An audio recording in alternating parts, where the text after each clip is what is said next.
Hey guys, Ross here from RIPP Superchargers. So we're excited because we're standing in front of something that, well, it started it all. Behind us is a 2008 3.8 liter JK.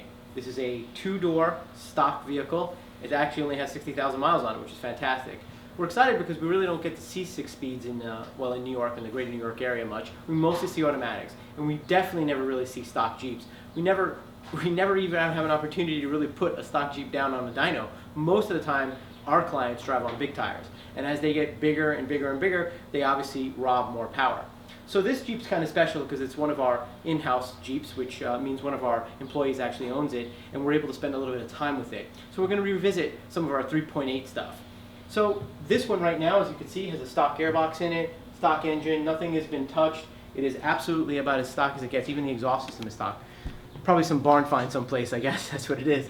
So we're going to run it on the dyno, and what we're going to do from this point on is we're probably going to show you all the different modifications that we have. So we'll probably install a cold air kit, we'll install a Diablo DCX to show you how those things work.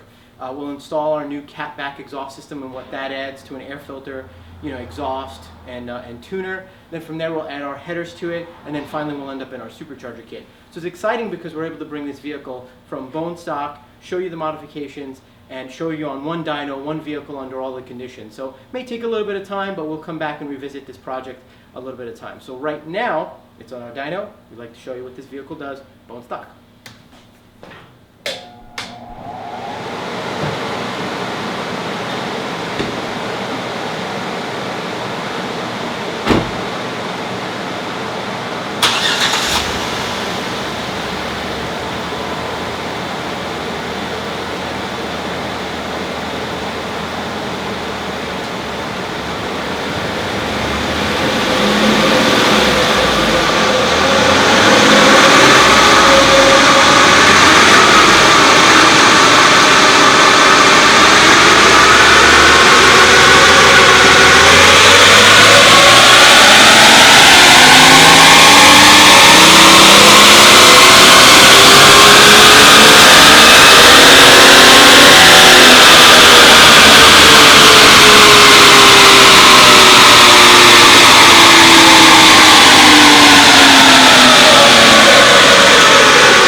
Okay, not too bad, right?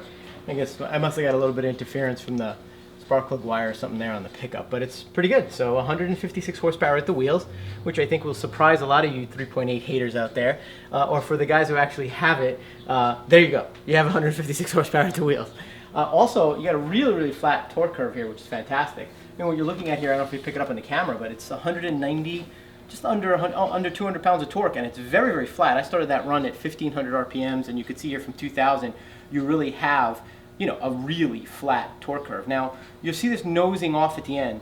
This is a very interesting scenario right here. This nosing off at the end is basically the cam profile. This doesn't have a variable cam timing or a variable intake manifold. So essentially, the air that's going through the engine is the air that's going through the engine. It's just huffing and puffing over here. This is probably the biggest selling point for centrifugal superchargers in a naturally aspirated vehicle like this, something that doesn't have variable cam timing. It's a pretty big deal.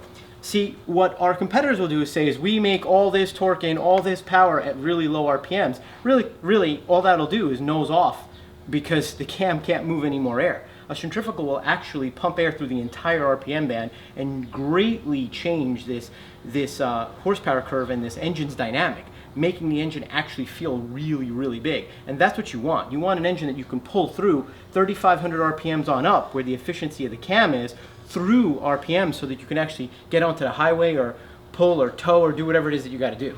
So I look forward to demonstrating pass 2 of this vehicle's life, all the way to pass whatever, to show you what it looks like when our modifications are on it. So look forward to it. Thanks, guys.